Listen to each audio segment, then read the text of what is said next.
আল্লাহ তাআলা বলেন, নবী আমার পৃথিবীর মানুষদেরকে জানায়া দেন, আমি আল্লাহ তাআলা কোরআনে কারিমায় পূর্বের ওয়াকিয়াগুলি কেন শুনাইলাম, কারণ তারা যেন পাঠ থেকে শিক্ষা গ্রহণ করতে পারে।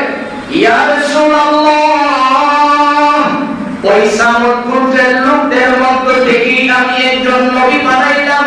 ওয়া ইলা সামুদ আখাহুম সালিহা, তাদের ভাই তাদের বংশ থেকেই আমি একজন নবী বানাইলাম, যার নাম হলো হযরত সালেহ আলাইহিস সালাম। সে যখন বললেন, কালা ইয়া কওমি উবুদুল্লাহ, ও আমার জাতির লোকেরা, তোমরা আল্লাহর কথা অস্বীকার করো না, তোমরা আল্লাহকে মানো, এক আল্লাহর গোলামি করো।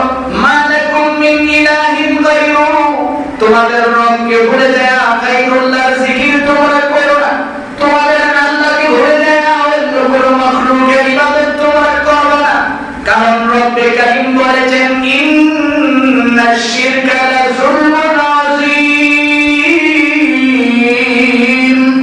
আল্লাহ তাআলা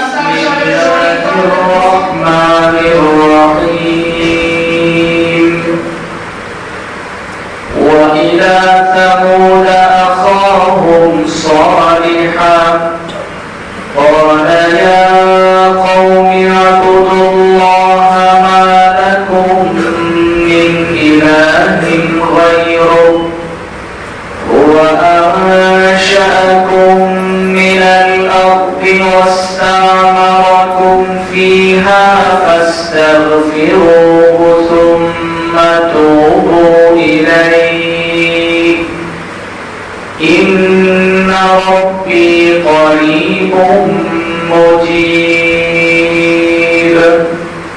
قالوا يا صالح قد كنت فينا مرجوا قبل هذا أتنهانا أن نعبد ما يعبد آباؤنا وإننا لفي شك مما تدعونا إليه مريب صدق الله مولانا العظيم وصدق رسوله النبي الأمي الكريم ونحن على ذلك من الشاهدين والشاكرين والحمد لله رب العالمين اللهم صل على محمد وعلى آل محمد كما صليت على إبراهيم وعلى آل إبراهيم إنك حميد مجيد اللهم بارك على محمد وعلى آل محمد كما باركت على إبراهيم وعلى آل إبراهيم إنك حميد مجيد لا إله إلا الله الحليم الكريم سبحان الله وبحمده سبحان الله العظيم سبحانك لا علم لنا إلا ما علمتنا إنك أنت العليم الحكيم نهاية قلب الاحترام উপস্থিত দেশ ও জাতির কর্মদার ইকরাম অত্র এলাকার বিভিন্ন অঞ্চল থেকে আগত ইসলাম ও মুসলিম ভাইরা মহান রব্বে কারীমের দরবারে অসংখ্য গণিত শুকর আদায় করছি, যিনি অত্যন্ত দয়া করে মেহেরবানি করে আমাদের হায়াতটাকে দীর্ঘায়িত করে সুস্থ শরীরে পবিত্র জুমার দিনে আল্লাহর ঘর মসজিদে বসে নামাজের পূর্বে কোরআন ও হাদিস থেকে কিছু কথা শোনার তৌফিক দিয়েছেন। এই জন্য আমরা সকলে বলছি আলহামদুলিল্লাহ। আমার ভাই, আমি আপনাদের সামনে পবিত্র কোরআনে কারিমা থেকে সূরা হুদের 61 নং আয়াত থেকে শুরু করে ধারাবাহিক কয়েকটি আয়াত তিলাওয়াত করেছি। আল্লাহ তাআলা যে তিলাওয়াতকৃত আয়াত এবং হাদিসের আলোকে আমাকে ইখলাসের সহিত কিছু কথা বলা এবং আপনাদের সকলকে আমল করার নিয়তে শোনার তৌফিক দান করুন। সকলে বলি আমিন। মোহতারাম ভাই, গত জুমায় আমরা শুনেছিলাম দুনিয়ার জমিনে মানুষ যখন পাপ করতে থাকে, মানুষ তখন এমন একটা অবস্থানে চলে যায় যখন তার পাপকে আর পাপ মনে হয় না। এই পরিস্থিতিতে দুনিয়ার দিকে যখন গজব আসতে থাকে, তখন আল্লাহ তৈরি ফেরেশতারা মানুষের জন্য মাগফিরাত কামনা করে। এই জন্য আল্লাহ তাআলা মানুষকে আসমানি গজব থেকে হেফাজত করেন। আজকে আমরা বোঝার চেষ্টা করব আমি যে আয়াতগুলি তিলাওয়াত করেছি। হাদিস শরীফের মধ্যে নবীজি বলেন কিছু কিছু কারণে মানুষ পাপের দিকে ধাবিত হয়। এক নম্বরে অতিরঞ্জিত পাপ তখনই করে যখন তার ক্ষমতা অনেক বেশি হয়ে যায়। আবার কিছু কিছু মানুষ টাকার গরমেও পাপ করে, কিছু কিছু মানুষ সামাজিক ক্ষমতার বলেও করে, গোষ্ঠীর জোরেও করে, জুলুম এইগুলি হয়। আল্লাহ তাআলা আল্লাহ তিলাওয়াতকৃত আয়াতের মধ্যে এই পৃথিবীর যুগে সবচেয়ে শক্তিশালী বড় বড় মানব যারা ছিলেন, দেহ আকৃতির দিক দিয়ে যারা বড় ছিলেন, তাদের ব্যাপারে কিছু কথা বলেছেন। আমরা জানি হযরত নূহ আলাইহিস সালাম দুনিয়াতে যখন ছিলেন, ওনার নবুয়তকে যখন অস্বীকার করা হয়েছিল, আল্লাহ তাআলা ওই জাতির উপরে প্লাবন দিয়েছিলেন, বন্যা দিয়েছিলেন। প্লাবনের সময় পুরো পৃথিবীটাকে আল্লাহ তাআলা ধ্বংস করে দিয়েছিলেন। ওখান থেকে বাছাই করে করে কিছু কিছু মানুষের মাধ্যমে সমস্ত জাতিকে ওখান থেকে আল্লাহ তাআলা আবার নতুন করে শুরু করলেন। তো ইতিহাস তালাশ করলে তাফসীরের কিতাবগুলির মধ্যে পাওয়া যায় নূহ আলাইহিস সালামের 3 জন ছেলে ছিল। এর মধ্যে একজন হলো হাম, একজন শাম, একজন ইয়াফিস। এই 3 জনের মাঝামাঝি যে ছেলেটা ছিল, মধ্যম ছেলেটা ছিল হযরতে শাম। এই শামের বংশধর থেকে আস্তে ধীরে ধীরে বংশ পরম্পরায় মানুষ বাড়তে লাগলেন। তার বংশটাই আস্তে ধীরে ধীরে বিস্তীর্ণ হতে লাগলো। সেই শামের বংশের মধ্য থেকেই 2টা জাতি পৃথিবীতে আগমন করলেন, যাদের ব্যাপারে আল্লাহ তাআলা আবার তিলাওয়াতকৃত আয়াতে বলেন। এক জাতির নাম হলো আদ, আরেক জাতির নাম হলো সামুদ। আদ জাতিকে আল্লাহ তাআলা তাদের পাপের কারণে ধ্বংস করে দিলেন, পুরো জাতিকে ধ্বংস করে দিলেন। তার 500 বছর পরে দুনিয়াতে আবার সামুদ জাতির আগমন হলো। সেই সামুদ জাতি ছিল শক্তিধর বড় বড় মানুষ, যারা বলেন সকালবেলা নাস্তা খাইতো আস্ত একটা উট, সকালবেলার নাস্তা এই ছিল তাদের খাবার। তাহলে আস্ত একটা উট সকালের নাস্তা, যেখানে আমরা একটা অথবা একটা পরোটা খাই, 2টা কিন্তু শেষ। যেই জাতি সকালবেলা একটা উট নাস্তা খায়, তাহলে এই জাতিটা কেমন ছিল এটা তো কল্পনা করার বোঝায়, ভাষায় বোঝানোর কোনো জিনিস আমার কাছে নাই। আপনি ধারণা করলেই বুঝতে পারেন যে যাদের ঘুম থেকে ওঠার পরে মেশিন স্টার্ট করতে একটা উট লাগে, তাইলে তারা স্বাভাবিক কি পরিমাণে খায়। তো ওদের তুলনায় তো আমরা শক্তিশালী নই। আল্লাহ তাআলা এই জন্য মানুষ 3 কারণে পাপ করেন। এর মধ্যে একটা হলো শরীর যদি ভালো হয়, পাশে সিলের মানুষকে খাওয়া রাখা হয়, কারণ তার এই চিন্তা মাথায় আছে যে ধাক্কা লাগলে আমার সাথে সে টিকতে পারবে না। যেমন ইতিহাস প্রমাণ করে, আমাদের নবী সাল্লাল্লাহু আলাইহি ওয়াসাল্লাম নবুয়ত পান নাই, এখন রাস্তা দিয়ে হাঁটতেছে, নবীজি দেখেন বিশাল দেহ আকৃতির এক লোক সামনে আসে। আয়েশা লোকজন তাকে দেখার পরে বিভিন্ন ভাবভঙ্গিমা এত বড় লোক দেখছে, সবার অবস্থান চেঞ্জ, কিন্তু নবীজি স্বাভাবিকভাবে আপন মনে দাঁড়িয়ে আছে, তার দিকে ভালো করে তাকায় নেই, একেবারে স্বাভাবিকভাবে নবীজি আছে। এমন অবস্থায় অনেক সময় দেখবেন যুবক ছেলেরা অনেক সময় গলার মধ্যে যদি সেল লাগায়, স্বর্ণের সেল, দুষ্ট যদি না থাকায় তখন কিন্তু বারবার এরকম বোতাম খুলে, এরপরও না চাইলে দেখবি না কি লাগাইছি। তো যখন দেখছে যে তাকাই না, সামনে দেয়া বলতেছে মোহাম্মদ তুমি আমার ছিল, তুমি বলেন না আমার ছিল না, তো তুমি কে?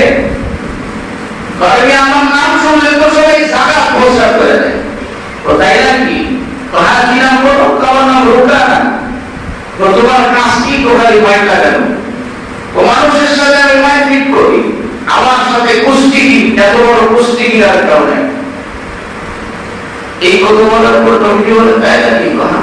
তো বিশ্বাস হয় আমার সাথে রাখবো, তুমি কি বলতে রাখলাম, সমস্যা কি? তুমি যদি লাগতে চাও আমি রাখলাম। এখন তার আওয়াজ একটু শুরু হয়ে আসছে যে এই পর্যন্ত আমার সাথে লাগার কথা কেউ বলে নাই, সে কিন্তু বলছে যে তুমি লাগতে চাইলে আমি লাগবো, সমস্যা কি? এখন তো পিছু নাম দিলে সমস্যা, এই জন্য বলতেছে যে আমি সম্পাদী। এখন বাড়িতে তার যা খাওয়া খাইতেছে, তবে স্বাভাবিকভাবে চলতেছে। যেই মাত্র তার দিন আসছে, আল্লাহর নবী আসতে ভিতরে গেছেন, যাওয়ার পরে তাফসীরের কিতাবের মধ্যে পাওয়া যায় নবীজি গায়া আল্লাহ রাসূল সাল্লাল্লাহু আলাইহি ওয়াসাল্লামকে আল্লাহ তাআলা এমন সুন্দর করে বানিয়েছিলেন যে নবীজির সামনে দিয়ে যদি কোনো মঙ্গল মানুষ হাঁটতো তখন ওই লোকের চেয়ে বিশ্ব নবীকে বড় দেখা যেত, সুবহানাল্লাহ। আবার যদি কোনো মানুষ খাতো তার সাথে যখন নবীজি হাঁটতো তখন দেখা যেত যে তার চেয়ে একটু অবাক বা কোনো সময় নবীজিকে দেখা যাইতেন না, আবার আরেকজনের চেয়ে ছোট নবীজিকে দেখা যাইতেন না। আল্লাহ তাআলা বিশ্ব নবীকে এমন ভাবে বানিয়েছিলেন, রুকানার কাছে দেয়া নবীজি গায়ের মধ্যে এইভাবে ধরছে, দুইটা আঙ্গুল দিয়ে যে নিচে ছেড়ে দিছে, তাফসীরের কিতাবে রেখে মালিক যে পড়ছে, এখন দিন পর্যন্ত সে বিছানা থেকে উঠতে পারে না। এখন সামগ্রীর লোকেরা তারা যখন শক্তিশালী মানুষ, তাদের মধ্য থেকে তাদের কাজ ছিল মূর্তি পূজা করা, বিভিন্ন জিনিসের পূজা তারা করে, আল্লাহকে মানে না। এক কথায় আল্লাহকে না মানার যত কাজ আছে সবগুলি তারা করে। এমন অবস্থায় তারা যে এলাকাটার মধ্যে অবস্থান করতেন, মক্কা থেকে 1000 মাইল দূরে, মদিনা থেকে 150 কিলোমিটার দূরে উত্তর পশ্চিম দিকে পাহাড়ের গিরিপথে যারা থাকে, বড় বড় পাহাড়ের এলাকায় থাকে, পাহাড় কাইটা কাইটা সুন্দর করে করে তারা ঘর বানায় এর ভিতরে থাকে। তাহলে কি পরিমাণের তাদের শক্তিতে পাথর কাটে তারা মাটির মতো। আমরা যেভাবে মাটি খনন করি তারা এইভাবে পাথর কাইটা কাইটা খনন করে বিশাল আকৃতির ঘরগুলি বানায়, বানায় বানায় তারা ওখানে বাস করে। ওরা যখন আল্লাহকে অস্বীকার করতে লাগলেন, আল্লাহ তাআলা তাদের পক্ষ থেকে, তাদের গোত্রের লোকদের থেকে আল্লাহ তাআলা একজনকে নবুয়ত দান করলেন, যার নাম হলো হযরত সালেহ আলাইহিস সালাম। উনি যখন যায় তাদেরকে বললেন, দেখো তোমরা তো গায়ের শক্তির বলে আল্লাহকে অস্বীকার করো, তো শরীরের মধ্যে যে শক্তিটা থাকে এই শক্তিটা তো আল্লাহই দান করেন, এই শক্তি তো আল্লাহই দেন। আল্লাহ তাআলা চাইলে মুহূর্তের ভিতরে তোমাদের শক্তি একেবারে সঙ্গে সার করে দিতে পারেন, কারণ মালিক তো তোমাদের পূর্বে, এই তো তোমাদের 500 বছর পূর্বে 8 গোত্রের লোকদেরকে আল্লাহ তাআলা ধ্বংস করছেন। কাজেই তোমরা ওই ধ্বংসের দিকে যাও না, এখনো সময় আছে, আল্লাহর দিকে ফেরত আসো। এই ঘটনা করার সঙ্গে সঙ্গে তারা ওনার উপরে খুব রাগ করলেন, রাগ করে কান বসা করতে লাগলেন যে তারা এইভাবে বিচার করলে হবে না, সেদিন তো আমাদের গোষ্ঠীর লোক। একটা দিন ধার্য করলেন, দিন তারিখ করলেন যে এমন দিন আমরা তাদের পুত্রের 9 জন বড় বড় লিডার সমাবেশ ডাকলেন, হাজার হাজার মানুষ একত্রিত হলেন। সমস্ত মানুষগুলির সামনে যখন একত্রিত হয়ে গেলেন, যাওয়ার পরে ওনাকে ডাকলেন। হযরত সালেহ আলাইহিস সালামকে তারা দায়িত্ব নিলেন যে আমরা এখন সবার সামনে তাকে জিজ্ঞেস করবো সেইগুলি কেন শুরু করবে, সে কেন আল্লাহর কথা বলে, সে কেন এই কথাগুলি আমাদেরকে শোনাবে। আমরা বাপ-দাদাদি ঘরে চলে আসছি, ঘরে চলতে চাচ্ছি, কেন আমাদের বিরুদ্ধচারণ করবে। দায়িত্ব নিছে। সবাই কথা বলার আগেই সালেহ আলাইহিস সালাম দাঁড়ায় ওই আগের সুরে সরিয়ে রেখে আগের দাওয়াত দেওয়া শুরু করলেন।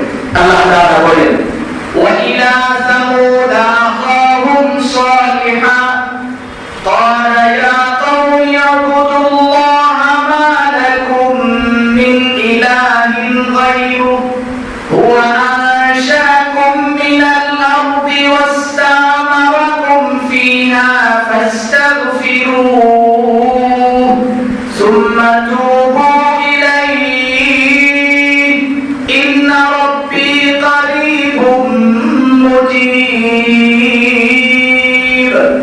আল্লাহ তাআলা বলেন, নবী আমার পৃথিবীর মানুষদেরকে জানায়া দেন, আমি আল্লাহ তাআলা কোরআনে কারিমায় পূর্বের ওয়াকিয়াগুলি কেন শুনাইলাম, কারণ তারা যেন পাপ থেকে শিক্ষা গ্রহণ করতে পারে।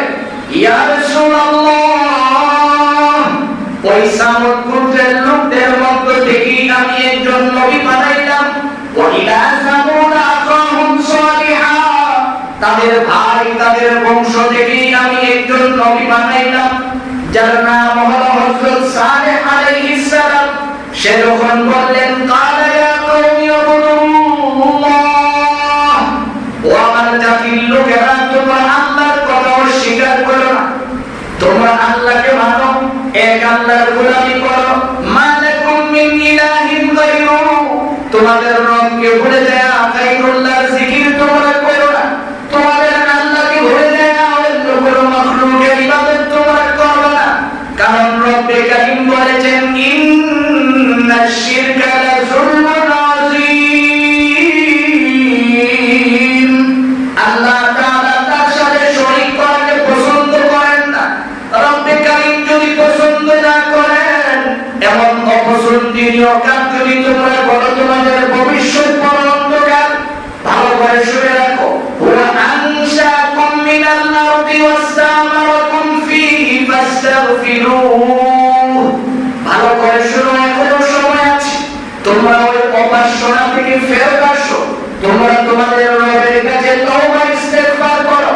তোমরা যদি তোমাদের মালিকের কাছে ইস্তেগফার করো আর দোয়া করো, সুম্মা তুবু ইলাইহি, তোমরা যদি তওবা করে ফেরত আসো, ভালো করে শুনে রাখো, ইন্না রাব্বি কারীবুম মুজিব। ভালো করে শুনে রাখো, এক নম্বরে আল্লাহ হলো তোমাদের খুব নিকটে, দুই নম্বরে রব্বে কারীম ক্ষমা করাকে পছন্দ করেন।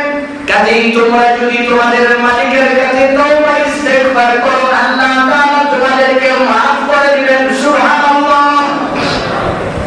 এই কথা যখন সালেহ আলাইহিস সালাম তাদেরকে শোনায় দিলেন, এখন 9 জন লিডার পরামর্শ করতে লাগলেন। আগের থেকে তারা এক ধরনের পরামর্শ করে আইছে যে আইলেই তারা জিজ্ঞাসা কেন এইগুলি করো, তোমার আশাটা কি আর তুমি কি চাও।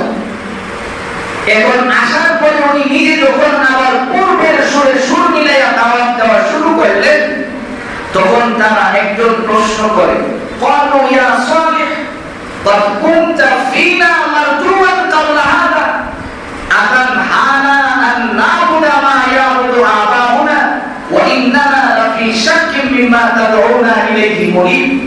সালেহ আলাইহিস সালাম তাদের কাছে একটা প্রশ্ন রাখলেন যে দেখো, যে আল্লাহ আমাকে বানিয়েছেন আর যিনি আমাকে শক্তি দিয়েছেন, যিনি আমার রিজিকের ব্যবস্থা দিয়েছেন, যিনি আমাকে বাসস্থান করার যোগ্যতা দিয়েছেন, যিনি আমাকে চলাফেরা করার মতো যোগ্যতা দেন, আমি যদি তার বিরুদ্ধচারণ করি, তাহলে এটা কি স্বাভাবিকভাবে করা উচিত?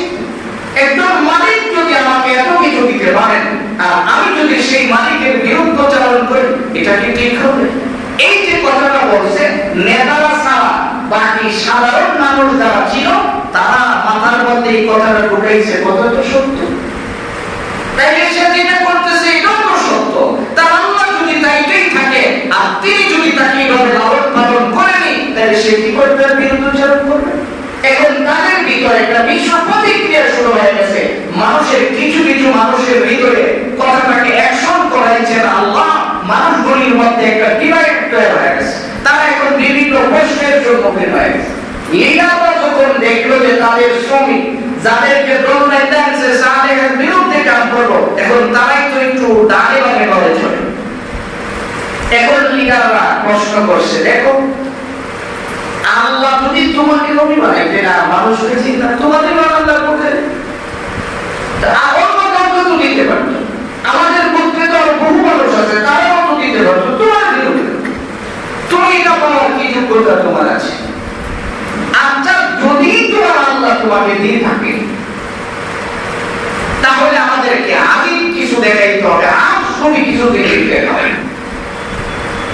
সালেহ আলাইহিস সালাম তখন তাদেরকে বললেন, দেখো ক্বালা ইয়া কওমি আরাইতুম ইন কুনতু আলা বাইয়িনাতিন মির রাব্বি ওয়া আতানি রাহমাতান ফামান ইয়ানসুরনি মিনাল্লাহি ইন আসাইতু ফামা তাজিদুনানি গায়রা তাকসীর ওয়া ইয়া কওমি হাযিহি নাকাতুল্লাহি লাকুম আয়াতান ফাদারুহা তাকুল ফি আরদিল্লাহ ওয়া লা তামাসসুহা বিসুইন ফায়াখুযাকুম আযাবুন তারীম। শুনো, আল্লাহর কাছ থেকে যদি তোমরা না মানো এটা তোমাদের ব্যাপার, আর যদি আল্লাহর কাছ থেকে কোনো কিছু তোমরা চাও, নিদর্শন দেখতে চাও যে আল্লাহ এক আর আমাকে আল্লাহ নবী বানাইছেন, এটার প্রমাণ স্বরূপ যদি তোমরা কিছু চাও, প্রমাণ পাওয়ার পরে যদি না মানো তাহলে কিন্তু আযাব খুব নিকটে, খুব তাড়াতাড়ি তোমাদের উপরে আযাব চলে আসবে। কাজে বুঝে শোনা বলো যে প্রমাণ নিবা কি নিবা না। যদি প্রমাণ নিতে চাও তাহলে কিন্তু আল্লাহকে মানতে হবে, আর যদি না মানো তাহলে আযাব কিন্তু তোমাদের জন্য খুব নিকটে আছে, খুব তাড়াতাড়ি চলে আসবে। এখন তোমরা বুঝে শোনা বলো। নেতাগুলি এক বাক্যে দাঁড়িয়ে বলছে না প্রমাণ চাই, প্রমাণ। কোথায় কি প্রমাণ দেখতেছো? তো এই যে বড় একটা পাহাড় দেখতেছো, পাথরের বিশাল বড় পাহাড়, এই পাহাড় থেকে আমাদেরকে লাল রঙের অনেক বড় সড়ো একটা উটনি দিতে হবে 10 মাসের গাভী। যে উটনিটা ওখান থেকে বের হয়ে আইসেই বাচ্চা দিবে, আর বাচ্চা দেওয়ার সাথে সাথে দুধ দেওয়া শুরু করবে, আমরা এটা দুধ খাবো। মানে তাদের ইচ্ছা হবে এমন কথা বলবো যে এই কাজ কোনোদিন সম্ভব হয় না, আর এই কাজ করতেও পারতো না, না পারলে আমাদের সামনে আর নবীও দাবি করতে পারবে না, আমরা বেঁচে গেলাম। কিন্তু তাদের এই কথা জানা নাই যে সবকিছু কে করেন? আল্লাহ। সবকিছু আল্লাহ তাআলা মুহূর্তের ভিতরে করতে পারেন। এই জায়গা থেকে মুফাসসিরিন কিরাম খুব সুন্দর একটা শিক্ষা দিয়েছেন। হযরত সালেহ আলাইহিস সালাম তাদেরকে বললেন, প্রমাণ তো চাও, ঠিক আছে আমাকে 2 মিনিট সময় দাও। আমাদের নবীও বলেন যে তোমাদের কোনো কিছুর সম্মুখীন যদি তোমরা হয়ে যাও, কোনো কিছুর প্রয়োজন হয়, মুসিবতে পড়ে গেছো, আর কিছু দরকার নাই, ওযু বানায় 2 রাকাত নামাজ শুরু করে দাও, নামাজে দাঁড়ায় যাও, দেখবে আল্লাহ তাআলা তোমাকে খুব সহজ করে দিবেন, এত সহজ করবেন যেটা তুমি কল্পনাও করতে পারবে না। অনেক কঠিন জিনিস তোমার সহজ হয়ে যাবে। এই জন্য আকাবির দিন যারা ছিলেন তারা সালাতুল হাজত নামাজকে খুব গুরুত্ব দিয়ে পড়তেন। পরীক্ষা দিবা যাওয়ার আগে 2 রাকাত নামাজ পড়ে বাড়ি থেকে বের হও। ইতিহাস সহজ করে দেখো না, তোমার পূর্বে যারা ছিল তোমার আকাবির, তারা তো এই কাজ করতেন। ব্যবসার কাজে যাবেন, মা বাবার থেকে দোয়া নিয়ে বাড়ি থেকে বের হইতেন, আর তুমি বের হওয়ার সময় কার কাছ থেকে দোয়া হয়ে যাও? আমার থেকে তুমি ভালো জানো যে তুমি কাকে বলে যাচ্ছ আর কোথায় যাচ্ছ। এই জন্য মোহতারাম ভাই এই কথা বলতেছিলাম, সালেহ আলাইহিস সালাম নামাজে দাঁড়িয়ে গেলেন, নামাজ আদায় করলেন, নামাজ শেষ, সালাম ফিরাইলেন। সালাম ফিরানোর সঙ্গে সঙ্গে হযরত জিবরাইল ফিরিস্তা আয়েশা টক করে পাহাড়টার উপরে একটা ধাক্কা মারলেন। কিভাবে ধাক্কা দিলেন জানা ছিল? তারা সবাই মাটি সহ কম্পিত হয়ে গেল, সবাই তরতর করে কাঁপা শুরু করে দিয়েছে। এমন সময় পাথর ফাঁক হয়ে গেল, পাথরের ভিতর থেকে এরা যেই রঙের চাইছে, যেই ধরনের চাইছে, এই ধরনের একটা গাড়ি বের হয়েছে। সুবহানাল্লাহ বলেন, সুবহানাল্লাহ। গাড়ি বের হয়েছে। অনেক সময় এমন আচানক কিছু দেখলে কিন্তু বেহুশ হয়ে পড়ে যায়। এরকম অনেক মানুষ বেহুশ হয়ে গেছে। তাই এটা হলো কি? গাভী বের হয়ে গেছে, গাভী বের হওয়ার সঙ্গে সঙ্গে গাভী বাচ্চা প্রসব করলো। বাচ্চা প্রসব করার সাথে সাথে গাভী এখন দুধ দেওয়ার উপযুক্ত, কর্মীটা দুধ দেওয়ার উপযুক্ত হয়ে গেছে। এবার সালেহ আলাইহিস সালাম তাদেরকে বলতেছেন, দেখো এখন তোমরা যে জিনিসটা পাইছো এটাকে আল্লাহ তাআলা তোমাদেরকে দিয়েছেন, আল্লাহর পক্ষ থেকে তোমরা আছো, এখন মানো, যদি না মানো তাহলে কিন্তু তোমাদের উপরে আযাব আসবে। এই জিনিসটা দেখার পরে সাথে সাথে একজন লোক যার নাম হলো জুনদ ইবনে আমির, 9 জনের একজন লিডার কালেমা পড়ে মুসলমান হয়ে গেছে। সুবহানাল্লাহ। একজন মুসলমান হয়েছে, ওনার সাথে আরো 119 জন মুসলমান হয়েছে। তাফসীরের কিতাবে আসছে হাজার হাজার মানুষ থেকে এই 120 জন মুসলমান হয়েছে এবং সালেহ আলাইহিস সালামের সর্বশেষ উম্মত ছিল 120 জন। তাইলে আমাদের নবী কি বলছেন যে হাসরের মাঠে আমি সবচেয়ে বেশি আল্লাহর কাছে দামি হিসাবে দাঁড়াবো, কারণ আমার উম্মত সমস্ত জীবনের যত উম্মত থাকবে তার চেয়ে কোটি গুণ বেশি আমার উম্মত হয়ে দাঁড়ায় যাবে, আমি দেখব।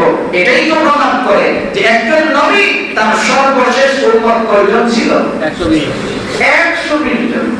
আমরা তো সাহেবটি কত মানুষ আছি, এগুলো বলবা দিয়ে শেষ করা যায় না। তা আমাদের নবীকে আল্লাহ তাআলা যে স্পেশাল অনেক জিনিস দিয়েছেন সহজভাবে আমরা বুঝতে পারি। হযরত সালেহ আলাইহিস সালাম এই জিনিসটা দেখার পরে যখন কালিমা পড়ে মুসলমান হয়ে গেলেন, তদানীন্তন সময়ে জুনদ ইবনে আমির একজন লিডার মুসলমান হইয়া তার সাথীদেরকে বললেন, মুসলমান হয়ে যাও না, এই যে দেখো না এত সুন্দর করে, উনি দেখেন তো দিলেন সে যে নবী, এটা তো প্রমাণ পেয়ে গেছি, তাইলে আর মুসলমান হইতে অসুবিধা কি? তারা হিসাব করে কথা কইল, এখন যে তুমি তার নবী মানলাম, তোমার তো শক্তি আর থাকবে না, পাওয়ার তো সব তার কাছে যাবে, নেতাগিরি তো আর চলতো না, দরকার নাই। আটজন আলাদা হয়ে গেছে, সব লোক আলাদা হয়ে গেছে। যাওয়ার আগে সালেহ আলাইহিস সালাম লোকদেরকে একটা নসিহত করে দিয়েছে, দেখো তোমরা আমার কাছে প্রমাণ চাইছো, আল্লাহ তাআলা প্রমাণ দেখাইছেন, এখন কালিমা পড়ো নাই, এটা তোমাদের ব্যর্থতা, আমার কোনো ব্যর্থতা নাই। তবে যাওয়ার আগে শুনে যাও, এই প্রাণীটা যে আল্লাহর কাছ থেকে চাই আনছো তার কিছু নিদর্শন আছে, সে জমিনের মধ্যে ঘোরাফেরা করবে, তোমরা কিন্তু তাকে কোনদিন কষ্ট দিতে পারবে না, কারণ সে জমিনের মধ্যে ঘোরাফেরা করবে, কোন সময় তাকে তোমরা কষ্ট দিতে পারবে না। সে যার খেতে বসাই তার খেতে যায় খায় বলাইব, লাগে গিয়া তারে দৌড়ানি দিতে পারবে না। সপ্তাহে একদিন সে নদীর থেকে পানি পান করবে, একদিন গেছে গেছে সে নদীর থেকে পানি পান করবে, আরেকদিন তোমাদের প্রাণীরা গৃহপালিত পশুরা পানি পান করবে। সে যেদিন পানি পান করতে যাবে অন্যদিন তোমরা যাবে, কিন্তু সে যখন যাবে তখন তোমাদের কোনো প্রাণী থাকতে পারবে না। এরা প্রশ্ন উঠাইলে আমাদের প্রাণী যদি একদিন পানি যদি না খাই তাইলে তৈরি করি দুধ দিলে আমরা খাবো কি? সালেহ আলাইহিস সালাম বললেন, চিন্তা করার কোনো কারণ নাই, দলমত নির্বিশেষে যত মানুষ পারো আর যেই পরিমাণে গ্রহণ করতে পারো এটা তোমাদের ইচ্ছা, কিন্তু দুধ আসবে বন্ধ হবে না। সুবহানাল্লাহ। যা খাইতে পারো, কোটি কোটি মানুষ যদি টাইনা নিতে পারো খাইতে পারো, কোনো অসুবিধা নেই। যেদিন এই প্রাণীটা দুধ পান পানি পান করবে ওই দিন তোমরা দুধ পান করে বেঁচে থাকবে, আর যেদিন সে পানি পান করবে না এদিন তোমরা দুধ পাবে না, ওই দিন তোমরা তোমাদের গৃহপালিত পশু থেকে দুধ পান করবে, তুমি ফয়সালা দিয়ে দিলেন। এই জিনিসগুলি দেখার পরে এখন সালেহ আলাইহিস সালাম চলে গেলেন, পত্নী ঘুরে ফিরে খায়, খাইতে খাইতে একদিন এক লিডারের ক্ষেত খেয়া হয়েছে। লিডার এখন চিন্তা করছে, আমি একা করে এই প্রাণীটাকে মারতে পারবো না। পৃথিবীর ইতিহাস যদি আপনি তালাশ করেন ইতিহাসে পাবেন এই পৃথিবীর জমিনে যত অকারেন্স হয়েছে বড় ধরনের সবগুলির সাথে মহিলারা সম্পৃক্ত।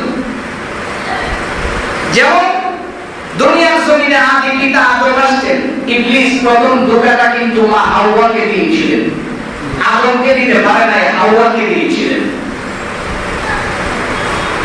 জুনদ ইবনে আমির সে যখন মুসলমান হয়ে গেছে তার স্ত্রী ছিল অনেক সুন্দরী, সে স্বামীকে বলতেছে, তুমি সালেহের দলে যোগ দিছো, যাও আমি তোমার তালাক দিয়ে দিলাম, আমি তোমার বাড়ি থাকবো না।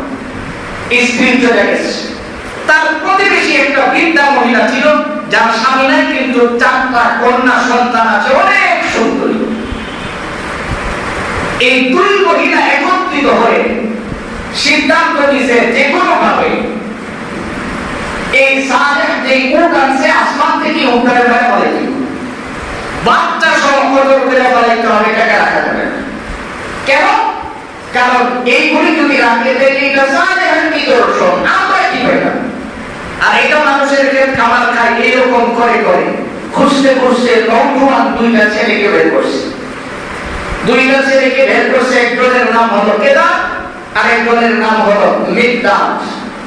এই দুইটা ছেলেকে মাসদাদ এবং কেদার দুইটা ছেলেকে বের করে জুন ইবনে আমিরের স্ত্রী বলছে, দেখো আমি খুব সুন্দরী, আমি স্বামীর বাড়ি থেকে চলে আসছি কোটি কোটি টাকার মালিক।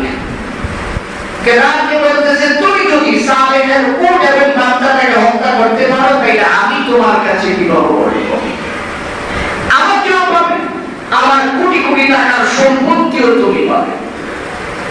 এই কথায় কেদার রাজি হয়ে গেলেন। রাজি হওয়ার পরে ওই যে বৃদ্ধা মহিলা সে মাসদাদকে ডাইকা নিয়ে বলতেছে, আমার 4টা সন্তান আছে, এই 4টা মেয়ের মধ্যে তোমার যাকে পছন্দ হয় আমি তাকেই তোমার কাছে বিয়ে দিব, কিন্তু শর্ত হলো তুমি সালেহের উট এবং বাচ্চাকে মারতে হবে। এই সিদ্ধান্ত দিলেন দুইজনকে, তারা সম্পদও পাবে। ওই যে আল্লাহ তাআলা বললেন যে পৃথিবীর জমিনে মানুষ জুলুম করতে আসে কয়েকটা কারণে, এর মধ্যে একটা হলো সম্পদের কারণ। এই দুইজনের ভিতরে সম্পদের রূপ যখন 100% ঢুকে গেল, তারা তাদের সাথে আরো 7 জনকে নিলেন সঙ্গী। যুবক পোলাপান বিয়ে করবে, সুন্দর স্ত্রী পাবে, সাথে আরো সম্পদও পাবে, এই আশায় 7 জনকে নিয়ে পাহাড়ের গিরিপথের মধ্যে রাতের বেলা অবস্থান করতে লাগলেন। যে উন্নীত সারাদিন মানুষের এলাকাতে ঘুরে ঘুরে রাতের বেলায় পাহাড়ে গিয়ে অবস্থান করে, সেই পাহাড় থেকে তারা বের হয়েছিল, ওই পাহাড়ে অবস্থান করে সেই পাহাড়ে যাবে, যাওয়ার সময় কেদার খুব তীরন্দাজ, তীর মারতে পারতেন খুব সূক্ষ্মভাবে, তার তীর কোনোদিন মিশিত না, দূর থেকে তীর মারবেন। তীর মারার সঙ্গে সঙ্গে এই উটনির গলার মধ্যে যে পড়লেন, রক্তক্ষরণ হইতে হইতে উটনিটা জমিনের মধ্যে পড়ে কাঁদাইতেছিল। উটনিটা যখন তীরটা তার গলার মধ্যে রাখছে, তাফসীরে কিতাবে আসছে এমন জোরে একটা চিৎকার দিছে, যে চিৎকার দেওয়ার কারণে তদানীন্তন সময়ে পুরাটা পৃথিবী কম্পন শুরু হয়ে গেছে। এই চিৎকার শুনে বাচ্চাটা লাফ দিয়ে পাহাড়ের উপর উঠে গেছে। পাহাড়ের উপরে উঠা আসমানের দিকে তাকায়া 3 বার জোরে জোরে চিৎকার দিলেন। তাফসীর কিতাবের মধ্যে পাওয়া যায় এই 3টা চিৎকারের কারণে আল্লাহ তাআলা ওই সামুদ জাতির 3টা আযাবের কথা বর্ণনা করেছেন, যে তাদেরকে 3 দিন অবকাশ দেওয়া হবে এবং 3টা আযাব তাদের হবে। এই জন্য আমার ভাই ভালো করে শুনে রাখেন, আজকে পৃথিবীতে যারা জালিম হন ভালো করে বুঝে রাখেন, শাস্তি কিন্তু আপনার জন্য অবধারিত। এই জন্য নবীজি বলেছেন, তুমি মজলুম হও, তুমি জালিম হও না, তুমি মজলুম হও, কারণ মজলুমের দোয়া সার্বক্ষণিক কবুল। মজলুমের দোয়া আসমানে পৌঁছাইতে কোনো ফেরেশতা লাগে না, দরজা 24 ঘন্টা খোলা থাকে। মজলুম খালি আহ করলে সঙ্গে সঙ্গে তার দোয়া কবুল হয়ে যায়। এই জন্য নবীজি নিষেধ করেছেন, তুমি মজলুম হও, জালিম হও না। এই পানিটা জমিনে পড়ার সঙ্গে সঙ্গে মেজদাক দেয়া পায়ের শিরাগুলি কেটে দিলেন, উঠিত বলে গেল। বাচ্চাটা পাহাড়ের উপরে উঠলেন, আসমানের দিকে তাকায়া জোরে জোরে 3টা চিৎকার দিলেন। পাহাড় ফাইরা গেছে, পাহাড়ের ভিতরে বাচ্চা ঢুকে গেছে। তারা 7 জন সঙ্গী সহ মোট 9 জন দৌড়ে পাহাড়ের উপরে উঠছে। এখন তো আর পায় না, পাহাড় মিশা গেছে, বাচ্চা ভিতরে ঢুকে গেছে। সালেহ আলাইহিস সালাম দূর থেকে দৌড়ে আসছেন, এই বাচ্চাটার কান্না শুনে দৌড়ে এসে বলতেছে, আমার জাতির লোকেরা কান্না করলে কি? কারণ এখন তো আল্লাহ আমরা বৃষ্টি চলে আসবে, এটা তো তোরা বরদাস্ত করতে পারবি না, কাজটা তোরা করলে কি? আল্লাহর কাছে তাড়াতাড়ি ক্ষমা চাই। ফালাম্মা জাআ আমরুনা নাজাইনা সালিহান ওয়াল্লাযীনা মা'আহু বিরাহমাতিন মিন্না ওয়া মিন খিজয়ি ইয়াওমিহিম ইন্না রাব্বাকা হুয়াল কাবিয়্যুল আজিজ। হযরত সালেহ আলাইহিস সালাম তাদেরকে ডাইকা বলতেছেন, দেখো ওয়া কওমি হাযি নাকাতুল্লাহি লাকুম আয়াতান ফাদারুহা তাকুল ফি আরদিল্লাহ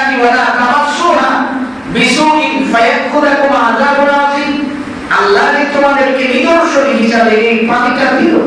এটা জমিনে নিরাপদে ঘুরে বেড়ানোর কথা ছিল, তোমরা তাকে হত্যা করে ফেলছো।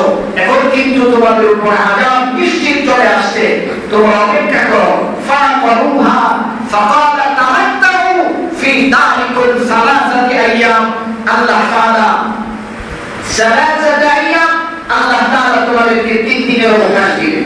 তোমরা যে পাপ করছো, এই পাপের কারণে রব্বে কারীম তোমাদেরকে 3 দিনের অবকাশ দিলেন। তোমরা তাড়াতাড়ি, এখনো সময় আছে, আল্লাহর কাছে তওবা করো।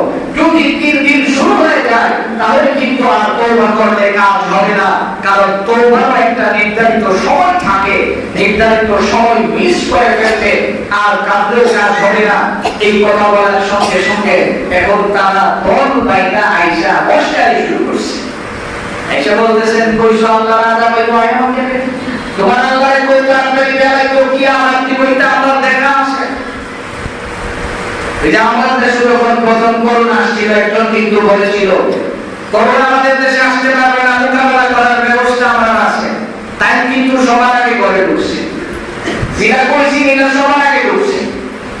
এই জন্য আমাদের দেখা আছে, ভালো করে মনে রাখতে হবে, আল্লাহ যদি কখনো কোনো জিনিস দেয়, এটা কিন্তু আল্লাহ প্রদত্ত ওয়াজিব। আমরা মুসলিম হিসাবে আল্লাহর কাছে কান্নাকাটি করি, আমাদের মাসুম বাচ্চা করি আল্লাহর কাছে, কোরআন পড়ে পড়ে কাঁদে। এই জন্য আল্লাহ তাআলা আমাদেরকে হিফাজত করেন। এখানে বাতিলের কোনো বিষয় না, আল্লাহর কাছে তওবা করা হলো মূল কাজ। কারণ আল্লাহ আযাব দিয়েছেন, নিয়ে যাবেন আল্লাহ।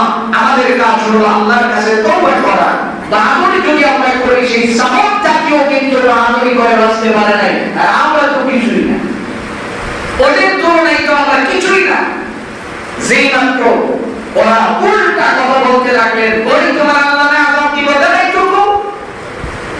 এবার হযরত সালেহ আলাইহিস সালাম বললেন, আল্লাহ তোমাদেরকে 3 দিনের অবকাশ দিয়েছেন, আল্লাহ তাআলা আমাকে বলে দিয়েছেন, ফাকারুহা ফাকালা তামাত্তাউ ফি দারিকুম সালাসাতা আইয়াম যালিকা ওয়াদুন গায়রু মাকযুব।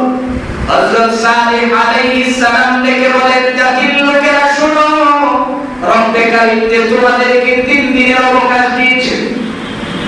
3 দিনের মধ্যে প্রথম দিন তোমাদের চেহারাটা হলুদ বর্ণের হয়ে যাবে, দ্বিতীয় দিন তোমাদের চেহারাটা লাল বর্ণের হয়ে যাবে, তৃতীয় দিন তোমাদের চেহারাটা কালো বর্ণের হয়ে যাবে, চতুর্থ দিন আসার আগেই তোমরা মুখ থুবড়ে জমিনে পড়ে সবাই মৃত্যুবরণ করবে।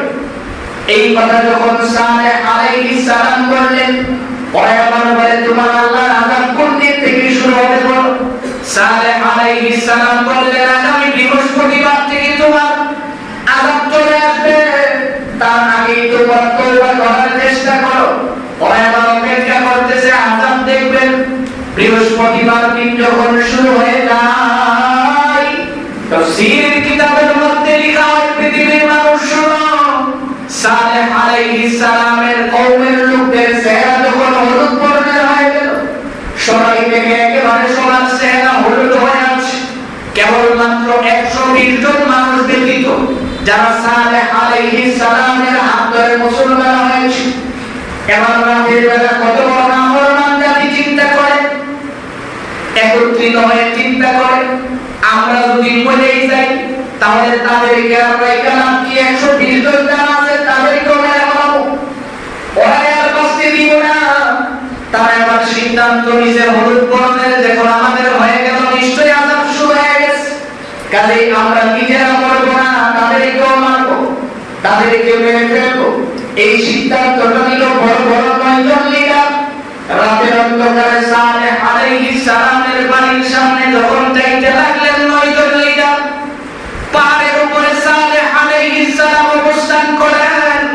গিরিপথের মধ্যে যাওয়ার পর আল্লাহ তাআলা ডেকে বলেন, জিবরাইল, বড় সুযোগ দিয়েছি, আর দেওয়া যায় না, জমিনটাকে একটু নাড়া দাও। জিবরাইল বলেন, আল্লাহ, এটা তো আমার কাজ না, এই জমিন নাড়ানোর জন্য একজন ফেরেশতা আছে যার নাম হলো ইসরাফিল। সে যদি তার বাঁশিতে ফু মারে, জমিন তো অটোমেটিক নড়তে থাকবে। আল্লাহ তাআলা ডেকে বলেন, জিবরাইল, আমি তো পুরো জমিন ধ্বংস করতে বলি নাই, তুমি খালি তোমার একটা আঙ্গুল দিয়ে পাহাড়টার মধ্যে ভালি দিয়ে দাও। পৃথিবীর মানুষ ভালো করে শুনে রাখো, মুফাসসিরিন কিরাম লিখেন জিবরাইল যখন তার আঙ্গুলটা লাগাইলেন পাহাড়টা তুলার মতো উড়ে গেল।